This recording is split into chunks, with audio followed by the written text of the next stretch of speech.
तो आप सबको नमस्ते प्रणाम। मैं आपका अपना ठाकुर प्रखर सिंह और रात के 10 बज चुके हैं और कहानी का जो सिलसिला है बदस्तूर जारी है। आमतौर पे हम लोगों को एक चीज़ बड़ी आकर्षित करती है और हम लोगों के साथ ये समस्याएं भी हैं, खासकर जो मिडिल क्लास फैमिली है या फिर जो गरीब तबके के लोग हैं। उनको जब ये चीज़ बताई जाती है कि आपको घर बैठे काम करना है, आपको कहीं जाना नहीं है, 4 से 6 घंटे की जॉब है, 15 से 20 हज़ार आपको सैलरी मिलेगी, तो ये तमाम चीज़ें हम लोगों को एक सुनहरा ख्वाब दिखती हैं। हमें लगता है कि भाई ऐसा कैसे होगा, क्योंकि हमने कभी पैसे देखे ही नहीं थे। मुझे अभी भी याद है कि जब यूट्यूब चैनल था, स्टार्टिंग में मेरे 1000 या फिर 500 व्यूज़ जाते थे। उस टाइम मैंने एक कैलकुलेशन बैठाया था कि इतने व्यूज़ अगर 30 दिन में जाएंगे और इतने डॉलर बनेंगे तो 15,000 रुपये मुझे महीने के मिल जाएंगे। और शायद वो 15,000 उस टाइम शायद उम्र कम थी या फिर चाहे जो था, मुझे बहुत लगता था कि 15,000 रुपये मुझे महीने के मिलने वाले हैं। खैर, आप लोगों का प्यार फिर मिला, धीरे धीरे वक्त बदला, 15 के आगे कई जीरो लग गए। लेकिन अगर ये ना होता तो मैं कहीं ना कहीं परेशान रहता। हालांकि पढ़ाई लिखाई ठीक ठाक थी, लेकिन कई ऐसे लोग होते हैं जिनका बैकग्राउंड उतना सही नहीं होता, कई लोग इतने सक्षम नहीं होते। तो शायद उन्हें जब ये चीज़ें कोई बताता है कि एक नौकरी है, तुम्हें ऐसे काम करना है और इतनी सैलरी मिलेगी, तो आदमी फिर अपने कदम को रोक नहीं पाता, क्योंकि पीछे कुछ है ही नहीं उसके पास, खोने को कुछ नहीं है। अब जो है सब पाने को ही है। तो बेचारा परेशान जाता है। लेकिन एक सोचने वाली बात है कि जहाँ इतनी महंगाई है, जहाँ इतनी बेरोज़गारी है, वहाँ कोई घर बैठे 15,000 या फिर 5,000 या फिर 1 रुपये क्यों देगा। अगर हमारे पास कोई अच्छी खासी पढ़ाई नहीं है, कोई अच्छी खासी स्किल नहीं है, तो हम कैसे कमा लेंगे। लोग समझ नहीं पाते और उस जाल में फंस जाते हैं। और आज की कहानी में भी एक लड़की है और उस लड़की के साथ सेम ऐसा हुआ। दरअसल लड़की बिहार की रहने वाली थी, बिहार में एक जगह मुजफ्फरपुर। वहीं पे साल 2022 की बात है, इस लड़की के फेसबुक पे एक रिक्वेस्ट आती है। रिक्वेस्ट आई, आने के बाद लड़की ने एक्सेप्ट किया, किसी प्रताप सिंह नाम के लड़के का था। अब एक्सेप्ट करने के बाद फिर सामने से एक मैसेज आया। अब लड़की भी बेहद गरीब परिवार से बिलोंग करती थी, ज़्यादा दुनिया उसने देखी नहीं थी। और सामने से जिस प्रताप सिंह की रिक्वेस्ट आई थी, उसकी प्रोफाइल वेल मैनेज थी, अच्छे अच्छे पोस्ट थे उस पर, अच्छी अच्छी लोकेशन पे जाके उसने तस्वीरें खिंचवाई थी। देखने में भी लग रहा था कि कोई ठीक ठाक घर का लड़का है, पैसे वाला है। अब लड़की ने ये चीज़ देखी, उसने एक्सेप्ट कर लिया कि भैया इतना बड़ा आदमी मुझे काहे रिक्वेस्ट भेज रहा। उसके बाद दोनों के बीच बातचीत शुरू हुई। सामने से हेलो का मैसेज आया, लड़की ने रिप्लाई दिया। उसके बाद फिर उस लड़के ने पूछा कि तुम क्या करती हो। इस लड़की ने बताया कि मैं ग्रेजुएशन कर रही हूँ। उसके बाद उस लड़के ने पूछा कि ग्रेजुएशन के बाद का क्या प्लान है। अब एक शब्द जब किसी मिडिल क्लास फैमिली से पूछा जाए, खासकर आज के टाइम में बीए बीएससी और खासकर जो प्राइवेट संस्थाओं से करते हैं, उनसे जब पूछा जाए कि ग्रेजुएशन के बाद का क्या प्लान है, तो लगभग लोग ऐसे होते हैं जिनके सामने एक अंधेरा छा जाता है कि यार इसके आगे सच में मैं क्या करूँगा, क्योंकि बीए बीएससी से कोई नौकरी मिलने नहीं वाली, तैयारी मैंने कोई अच्छी की नहीं है, तो क्या करूँगा। अब लड़की ये लाइन जब सुनती है, सुनने के बाद एकदम खामोश कि आखिर मैं करूँगी क्या। फिर उसने पूछा, कह रहे कोई तो प्लान होगा, हो तो बताओ। लड़की ने कहा कि अभी तो कोई प्लान नहीं है, लेकिन हाँ कुछ नौकरी वगैरह करूँगी। उसके बाद लड़का थोड़ी और बात करता है, उसके बाद दोनों बाय बोल देते हैं। फिर खाना वाना खाने में बिजी, बात आई गई हो गई। अगले दिन फिर से बातचीत शुरू हो गई। इधर लड़की को भी अच्छा लग रहा कि चलो कोई तो है जो कैरियर से लेकर तमाम चीज़ों की बात कर रहा। लगभग 10 दिन गुजर गए। 10 दिन तक दोनों ने ठीक ठाक तरीके से बात की, ठीक ठाक तरीके से दोस्ती हुई। 10 दिन बाद उस लड़के ने पूछा कि एक बात बताओ, क्या तुम कहीं नौकरी करना चाहोगी।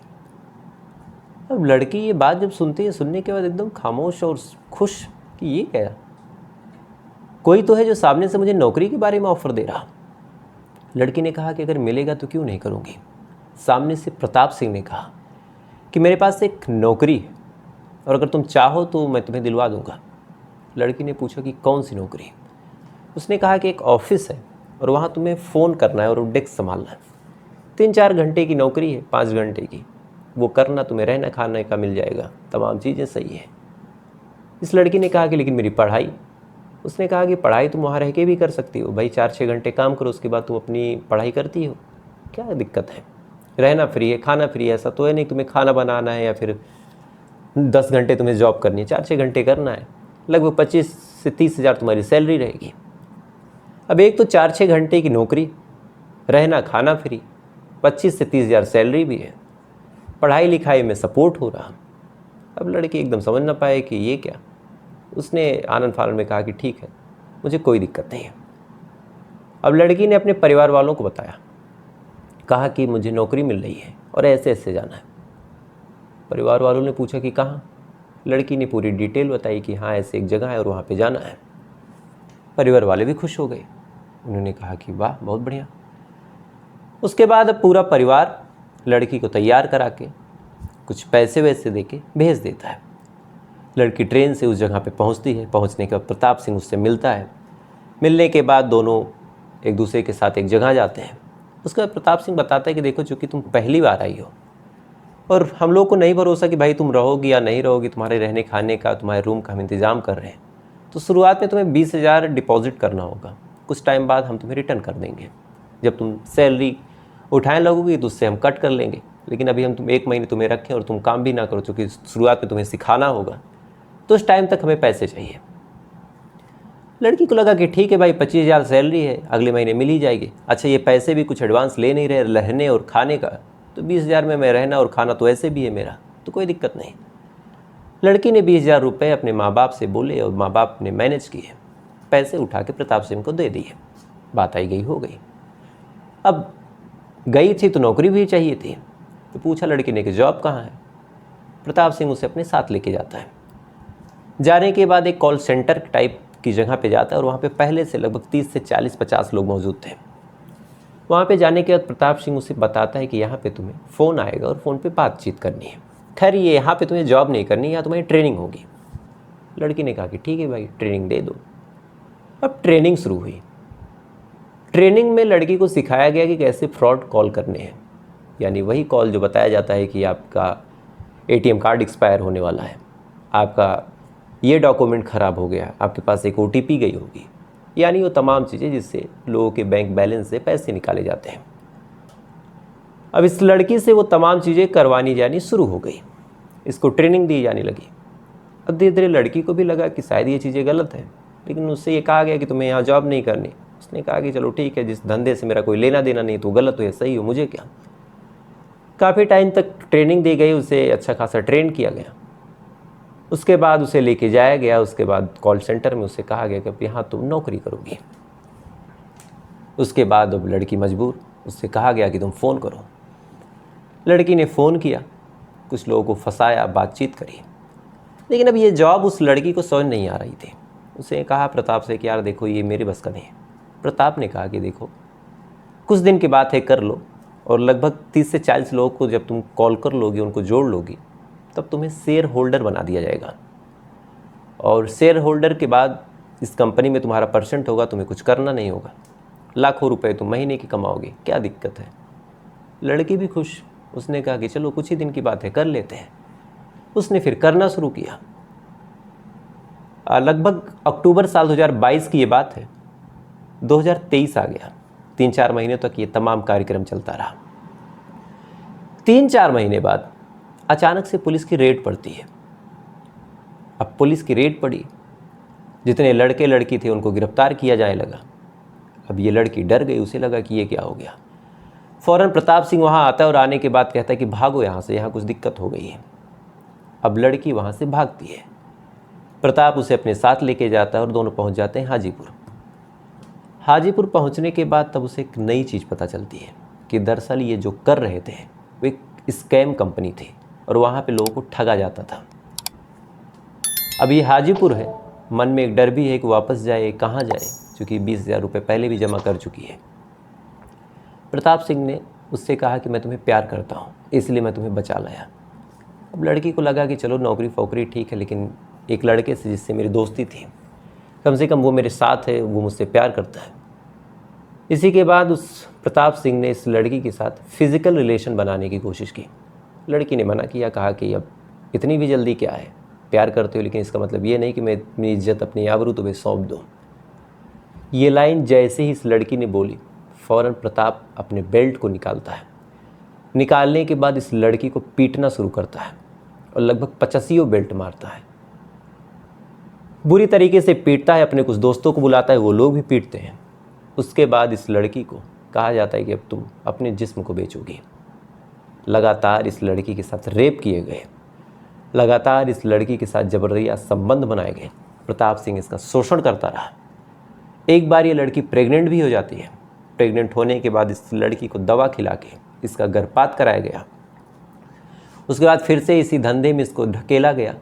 फिर दोबारा ये प्रेग्नेंट होती है, दोबारा फिर इसका अबॉर्शन करवाया जाता है और सिलसिला लगातार चलता रहा। यानी कहानी शुरुआत हुई थी नौकरी करने से। पहले इसे फ्रॉड कॉल के स्कैम में फंसाया गया, उसके बाद इसे धंधे में लगा दिया गया। लगातार प्रताप इसका यौन शोषण करता रहा, लगातार इसका रेप करता रहा। और जब इस लड़की को लगा कि अब पानी सर से ऊपर निकल रहा, तो ज़बरदस्ती फिर प्रताप ने इससे शादी भी कर ली। शादी करने के बाद कुछ टाइम तक फिर ठीक चला, लेकिन फिर वही यौन शोषण, फिर गलत काम करवाना, फिर लोगों के सामने इसको भेजना, फिर ऐसे ऑफिस में रखना जहाँ लोगों को फंसाया जाए। लगातार इस लड़की को पता चल चुका था कि मैं फंस चुकी हूँ और मेरी पूरी ज़िंदगी बर्बाद हो रही है। एक दिन मौका देखती है, मौका देखने के बाद वहाँ से ये भाग जाती है। भागने के बाद ये आती है अपने घर। घर वाले खुश थे, एक तरह से परेशान भी थे, क्योंकि कई महीनों से बातचीत नहीं हुई थी। क्योंकि जहाँ इसे रखा गया था वहाँ पे एक नियम था कि एक लिस्ट बनाई जाती थी और सुबह 6 बजे फ़ोन दिया जाता था और रात के 8 बजे फ़ोन ले लिया जाता था। तो आप अपने घर वालों से बात नहीं कर सकते। जिस हॉस्टल में इसे रखा गया था वहाँ पे लगभग 40 से 50 लोग थे, लेकिन कोई एक दूसरे से बात नहीं कर सकता था। सबके एक दूसरे से बातचीत करने पे पाबंदी थी। ये तमाम चीज़ें चलती रही, वक्त धीरे धीरे आगे बढ़ता रहा। लड़की जब भाग के घर आती है, माँ बाप परेशान थे। लड़की अपनी तमाम आपबीती बताती है कि मेरे साथ ऐसा कुछ हो गया, अब क्या। इसके बाद ये लोग जाते हैं पुलिस स्टेशन। वहाँ पे कहते हैं कि कंप्लेन दर्ज करो, लेकिन किसके खिलाफ? न कोई सबूत, न कोई सुराग। लड़की फाइनली इसी साल 2024 में जनवरी महीने में पहुँच जाती है कोर्ट और कहती है कि मेरे साथ इतना कुछ हुआ। कोर्ट जब ये लाइन सुनती है, सुनने के बाद फ़ौरन कहती है कि इस केस को सुनवाई के लिए आगे बढ़ाया जाए। इसके बाद जनवरी में ये लड़की पहुंचती है कोर्ट। फरवरी में मुकदमा दर्ज होता है। पुलिस को आदेश दिया जाता है कि जांच पड़ताल करो। पुलिस अब जांच पड़ताल कर रही है और उम्मीद है कि जो प्रताप सिंह है उसे गिरफ्तार कर लिया जाएगा। तो अक्सर ऐसे सोशल मीडिया पे, चाहे फेसबुक हो चाहे इंस्टा हो, कोई भी आप देखिए वहाँ पे कमेंट आया रहता है कि आपको नौकरी करनी है तो हमें मैसेज करें, डीएम करें। बहुत से लोग जाल में फंस जाते हैं, डीएम कर देते हैं, मैसेज कर सकते हैं। उसके बाद फिर उन्हें कुछ ऑफ़र दिया जाता है, शुरुआत में चंद पैसे लिए जाते हैं। लड़कियां हैं तो उनसे कुछ ऐसी ऐसी तस्वीरों की डिमांड की जाती है। आदमी धीरे धीरे अपनी लिमिट को पुश करता है कि चलो इतना परेशान है, कर ही देते हैं, क्या पता चलेगा, एक बार की बात है। और शायद वही एक बार फिर गले का नासूर बनता है और अंत में फिर धीरे धीरे धीरे धीरे पूरी ज़िंदगी दांव पे लगती है, पूरी लाइफ चौपट हो जाती है। और ऐसे ही कुछ इस लड़की के साथ हुआ। लगातार इसका शोषण हुआ, लगातार इसका अबॉर्शन करवाया गया, कई बार ये प्रेग्नेंट हुई, इसको स्कैम वाले कॉल में फंसाया गया और तमाम ऐसी चीज़ें की गई। फाइनली अब देखते हैं क्या होता है, लेकिन ये कोई इकलौता मामला नहीं है। तो ज़रूर इस वीडियो को अपने ऐसे दोस्तों से, ऐसे रिश्तेदारों से शेयर कीजिएगा जो नौकरी के चक्कर में बहुत परेशान है। और शायद माँ बाप को भी ध्यान देना चाहिए कि पैसे इतने इंपॉर्टेंट नहीं है। बिटिया की इज्जत बची रहेगी, बिटिया की आबरू बची रहेगी। एक वीडियो भी सोशल मीडिया पे आज और कल में वायरल हुआ। लड़की यूपीएससी का एग्ज़ाम देने जाती है, थोड़ा सा लेट हो जाती है, गेट बंद हो जाता है, माँ बाप बेचारे फूट फूट कर रोने लगते हैं। तो उस टाइम वो लड़की बहुत अच्छी लाइन बोलती है और कहती है कि पापा अभी मैं ज़िंदा हूँ, इस बार नहीं अगली बार मैं निकाल लूँगी। पापा कहते हैं कि बेटा तुम्हारा ये अटैम्प्ट हो गया। लड़की ने कहा कि कोई बात नहीं, मैं निकाल लूँगी, इस बार नहीं सही अगली बार, 1 साल है तो और अच्छे से तैयारी कर लूँगी। तो अगर ऐसा एटीट्यूड और ऐसी पॉजिटिविटी मन में रखी जाए तो कोई दिक्कत नहीं, लेकिन लोग हार जाते हैं, परेशान होते हैं और फिर ऐसे धंधों में उतर जाते हैं। खैर, तो फिलहाल ये थी पूरी कहानी और इस कहानी को ज़रूर शेयर कीजिएगा। तो आपसे कल फिर मुलाकात हुई किसी दूसरी कहानी के साथ। तब तक अच्छे रहिए, खुश रहिए, अपना ख्याल रखिए, अपने देश का ख्याल रखिए। जय हिंद, वंदे मातरम।